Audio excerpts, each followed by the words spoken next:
ये है prime news, क्योंकि सच जरूरी है। नमस्कार, प्राइम न्यूज में आपका स्वागत है। और इस समय की भोपाल से एक बहुत बड़ी खबर सामने आ रही है। एक बार फिर प्राइम न्यूज की खबर का बड़ा असर देखने को मिल रहा है। आपको बता दें कि वीएलटीडी के नाम पर भारी भ्रष्टाचार की प्राइम न्यूज ने शनिवार को एक खबर दिखाई थी, जिस पर परिवहन विभाग की पहली कार्रवाई सामने आई है। ज्यादा जानकारी के लिए चलते हैं हमारे विशेष संवाददाता हरीश के साथ, जहां पर वो इस समय मंत्रालय में मौजूद है। जी हरीश जी, क्या कुछ जानकारी है इस पूरी खबर पर? खड़े हुए हैं बल्ला भवन पे, मंत्रालय के पास में, जहां से एक बहुत बड़ी खबर निकल के आ रही है। और वो खबर निकल के आई है प्राइम न्यूज के खबर के बाद। प्राइम न्यूज की खबर का एक बहुत बड़ा असर देखने को मिला है। जी हां, हम आपको बता दें कि इस बार प्राइम न्यूज की खबर देखने के बाद प्रिंसिपल सेक्रेटरी ने बहुत बड़ा एक्शन ले लिया है, और वो एक्शन है वीएलटीडी के डिवाइस पर।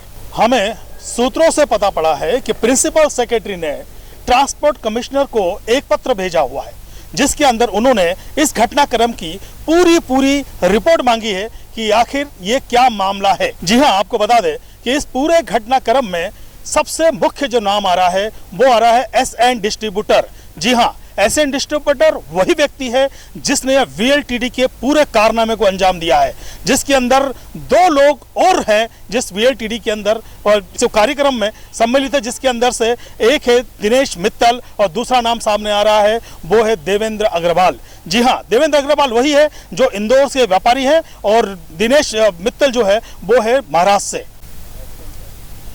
जी हाँ, आपको बता दें आखिर वीएलटीडी ये मामला है क्या, आप लोगों को संज्ञान में दे दे। जब से प्राइम न्यूज ने इस खबर को उठाया है कि वीएलटीडी के बारे में जो भी करोड़ों रुपए का जो धांधली हुई है वो हुई है एसएन डिस्ट्रीब्यूटर के मार्फत। हम आपको बता दें कि एसएन डिस्ट्रीब्यूटर एक वो है जिन्होंने 4 कंपनी की डिस्ट्रीब्यूटरशिप अपने एक ही नाम पर ली गई थी। हाँ जी हाँ, आपको बता दें और आप ध्यान से समझिएगा कि बाकी ये वीएलटीडी का मसला बेसिकली है क्या।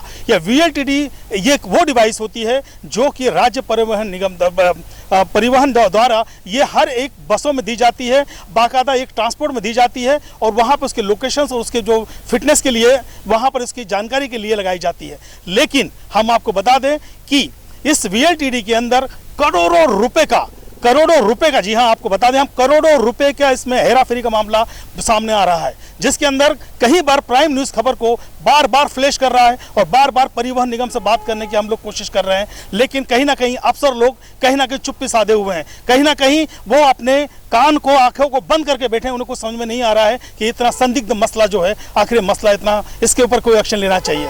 इस विषय में कई बार हम लोगों ने ट्रांसपोर्ट कमिश्नर से बात करने की कोशिश की, लेकिन ना उन्होंने हमारा कभी फोन उठाया, ना ही वो किस तरह का हमसे जवाब देते हैं। इसी विषय में हम आगे लेके चलते हैं। हमारे पास में दीपक राज जी है, एक बहुत चर्चित नाम है दीपक राज जी। और दीपक राज जी वो नाम है जिन्होंने कई बार और कहीं समय से वो ट्रांसपोर्ट के मसलों को बिल्कुल सामने पब्लिक के सामने लेते आए हैं और इसने पब्लिक के सामने उठाया है। लीजिए हम उनसे बात करते हैं। दीपक राज जी आपका बहुत बहुत स्वागत है।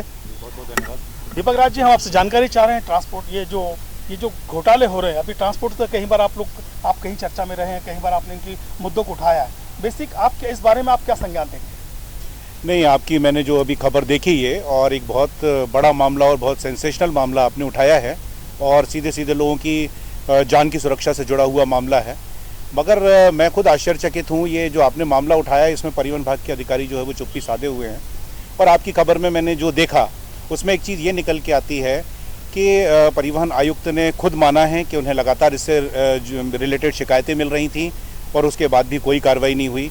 क्योंकि जिस तरह मैंने देखा कि शिकायतें मिलने के बाद 19 अक्टूबर को परिवहन आयुक्त कार्यालय से एक सारी कंपनियों को नोटिस जारी होता है, जिसमें उनसे बोला जाता है कि 3 दिन के अंदर आपके द्वारा जो रेनवल के नाम पर ये जो वसूली की जा रही है 4,000-5,000 रुपये जो है, तो इसका आप प्राइस ब्रेकअप दीजिए।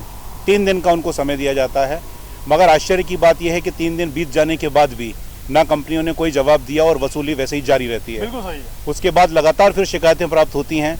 तो फिर 3 नवंबर को फिर परिवहन आयुक्त ने जो है एक मीटिंग बुलाई, उसमें सारी वीएलटीडी कंपनी, एनआईसी, बीएसएनएल और डिम्स को भी बुलाया। दोबारा से ये सवाल उठा कि कहीं ना कहीं जो इस तरह की अवैध वसूली की जा रही है, इस अवैध वसूली के लिए इसको रोका जाए। मगर उसके बाद भी कंपनियों की अवैध वसूली जारी रहती है। मजबूर होकर 1 दिसंबर को जब मध्य प्रदेश बस ऑनर एसोसिएशन ने जो एक लेटर दिया, उसके बाद 5 दिसंबर को फिर एक मीटिंग बुलाई जाती है, मगर कंपनियां अपनी अवैध वसूली से पीछे नहीं हटती हैं। और 7 दिसंबर को आखिर में जो मैंने एक परिवहन आयुक्त का आदेश देखा, जो आपके न्यूज़ में चल भी रहा है, उसमें आदेश में जो है एक बड़े आश्चर्यचकित करने वाली बात है कि मध्य प्रदेश बस ऑनर एसोसिएशन जब ये बात कर रहा है कि 7,000 की डिवाइस 14,000 में बेची गई, तो उससे रिलेटेड कहीं से कहीं तक जो 7 दिसंबर का आदेश है उसमें कोई बात नहीं होती, केवल रिन्यूअल को लेकर के बात होती है। और उसमें परिवहन आयुक्त का जो 7 दिसंबर का आदेश है उसमें यह चीज़ स्पष्ट है कि लगातार शिकायतें प्राप्त हो रही है, और उन्होंने ये भी उसमें माना है कि लोगों को बिल नहीं दिए जा रहे हैं, बिल दिए जाएं। मगर इसका कहीं से कहीं तक कोई जिक्र नहीं है, जो मध्य प्रदेश बस ऑनर एसोसिएशन ने मांग भी की कि जो ये अवैध वसूली हुई है और जो ये करोड़ों रुपए बिना बिल के इन लोगों ने, देखिए कहीं ना कहीं ये ब्लैक मनी है, ये किसके पास गया ये जनता के सामने आना जरूरी है। क्योंकि अगर 7,000 की डिवाइस 6,000 की डिवाइस आपने 14,000 में दी है, तो उसका 14,000 के हिसाब से जीएसटी भी बनता है, जो जीएसटी कहीं से कहीं तक नहीं पहुंचा क्योंकि बिल नहीं दिए गए और पूरा पैसा ब्लैक मनी के रूप में जाके जमा हो गया। अच्छा, एक बात बताइए मुझे, क्या आपको लगता है दीपक जी कि इसके अंदर ये जो स्कैंडल कोई डायरेक्ट ये एसएन डिस्ट्रीब्यूटर का तो नहीं, कहीं ना कहीं हमें लगता है कि इसके अंदर कहीं ना कहीं जो है ये कहीं ना कहीं ये इसमें कहीं परिवहन के लोगों की भी कुछ मिलीभगत हो सकती है इसके अंदर? देखिए, जिस तरह की चीज़ें अभी सामने आ रही हैं कि इतने 3-3 बार जो है वो परिवहन आयुक्त कार्यालय से आदेश निकलता है और उसके बाद भी कंपनियां अपनी वसूली से पीछे नहीं हटती हैं। इवन लगातार सारे कस्टमर्स को, वाहन मालिकों को मैसेज जाते हैं कि आपको ये 4,000 रुपये जमा करना पड़ेगा रिन्यूअल का। और जबकि परिवहन आयुक्त ने जब ये वीएलटीडी डिवाइस लगना शुरू हुए थे, उस समय कड़ाई से नियमों का पालन कराने के लिए शपथ पत्र भी इन लोगों से लिए थे, जिसमें स्पष्ट था कि अगर नियमों का पालन नहीं किया जाएगा तो उनका ट्रेड निरस्त किया जाएगा। अब आगे कार्रवाई में मतलब बार बार क्यों परिवहन विभाग जो है वो मजबूर नजर आ रहा है, असहाय नजर आ रहा है इन कंपनीज के सामने, तो ये अपने आप में बहुत संदेहास्पद बात है। अच्छा, आपको क्या लगता है ये प्रिंसिपल सेक्रेटरी के इन्वॉल्वमेंट होने के बाद उनको लेटर जो उन्होंने दिया हुआ है, तो आपको लगता है इस पर कुछ कार्रवाई हो सकती है आगे? नहीं, बिल्कुल। देखिए, मध्य प्रदेश बस ऑनर एसोसिएशन का जो लेटर आपकी खबर में मैंने देखा, और उस लेटर में उन्होंने परिवहन आयुक्त को भी लेटर लिखा है और उन्होंने प्रिंसिपल सेक्रेटरी को भी लेटर लिखा है। मगर क्या होता है कि प्रिंसिपल सेक्रेटरी का भी ये मानना रहता है कि यहाँ फ्रंट में हमेशा परिवहन आयुक्त होते हैं, जिनकी जिम्मेदारी होती है इन सारी चीज़ों को रेगुलेट करना और सारी शिकायतों पर कार्रवाई करना। अब परिवहन आयुक्त अगर चुप्पी साधे हुए हैं और जैसा मैंने देखा कि कुछ भी बोलने के लिए तैयार नहीं है, तो इसमें जो प्रिंसिपल सेक्रेटरी एक्शन मोड में आए हैं और उन्होंने अभी जो मैंने देखा कि लेटर जारी किया है, तो डेफिनेटली इसमें कार्रवाई होगी। और अगर इसमें ईओडब्ल्यू में एफआईआर होती है तो बहुत बड़े खुलासे हो सकते हैं इसमें चौंकाने वाले, क्योंकि प्राइवेट कंपनी जो है वो अकेले अपनी दम पर इतना कुछ नहीं कर सकती। हो सकता है डिपार्टमेंट के कुछ अधिकारियों की मिलीभगत भी सामने आए, क्योंकि ज़्यादा दिन नहीं हुए, अभी आपको पता होगा कि जबलपुर में अभी आरटीओ का जब छापा पड़ा था, जो एक बहुत बड़ी नेशनल न्यूज़ बनी थी और सारे प्लेटफॉर्म पर देखने को भी मिली थी, जहां पर आरटीओ के यहाँ करोड़ों की अथाह संपत्ति मिली थी, जहां मशीनें गिनते गिनते थक गई थी। तो कहीं ना कहीं इस तरह के जो मामले आते हैं, अगर टाइमली उन पर कंप्लेंट पर काम होता है, तो इस तरह के जो है वो भ्रष्टाचार को रोका जा सकता है। अच्छा दीपक जी, एक छोटा सा सवाल और हमसे पूछेंगे आपसे, बड़ा अच्छा लग रहा है हमें आपसे बात करके, क्योंकि काफ़ी आप काफ़ी सीनियर हैं, काफ़ी आपने कहीं मुद्दे सुलझाए हैं इस वाले। मैं आपसे जानकारी और चाह रहा था कि ये जो आपको क्या लगता है, ये नॉलेज हम लोग दिखा रहे हैं हमारे चैनल पे, हम लोग बार बार चीज़ को रिपीट कर रहे हैं कि पहले जब एग्रीमेंट के समय एसएन डिस्ट्रीब्यूटर को 4 लोग, इस पर एक ही व्यक्ति को दिया था काम। अब उसके बाद जब हमारी खबर, जब प्राइम न्यूज़ पे खबर चली और प्राइम न्यूज़ खबर चलने के बाद में फिर ये चीज़ सामने आई, प्राइम न्यूज़ चलने के बाद में, कि भाई साहब उनको 10-15 लोग और जोड़ दिए गए। तो आपको क्या लगता है, ये कोई ये साजिश नहीं लगती है आपको कहीं कुछ? नहीं, देखिए, ये सारी चीज़ें तो जो है वो जांच में ही सामने आ सकती हैं। और जो मैंने कहा कि ये हो सकता है कि प्रिंसिपल सेक्रेटरी ने लेटर लिखा है और शायद परिवहन आयुक्त या प्रिंसिपल सेक्रेटरी इसमें ईओडब्ल्यू में एफआईआर दर्ज कराएं। वैसे ये मामला तो इतना बड़ा नज़र आता है कि आपने देखा होगा अभी दिल्ली में शराब घोटाले में ईडी ने छापेमारी की और काफ़ी कुछ चीज़ें सामने आई। तो इसमें ईडी भी इस मामले में संज्ञान ले सकता है, क्योंकि ये प्रथम दृष्टया देखने में बहुत बड़ा करोड़ों का मामला लग रहा है और इसमें आगे जीएसटी विभाग और ईओडब्ल्यू भी इन्वॉल्व होंगे इसमें। नहीं, तो आपको कहीं लगता नहीं ऐसा कि ये मामला इंदौर के अंदर अभी जो डीपीएस कांड हुआ था, आपको शायद याद भी होगा, कहीं बेचारे मासूम बच्चों की चीख आज भी हम लोगों के कानों तक है। ये डीपीएस का मसला था, डीपीएस के बाद में फिर एक रीवा में भी इसी तरह का एक मसला हुआ, बिना फिटनेस की गाड़ियाँ चल रही है, दौड़ रही है, कोई उसका सानी नहीं है, सब आग बंद करके बैठे हैं, ट्रांसपोर्ट विभाग भी आग बंद करके बैठा है। इस पर नहीं लगता आप पे कुछ एक्शन होना चाहिए?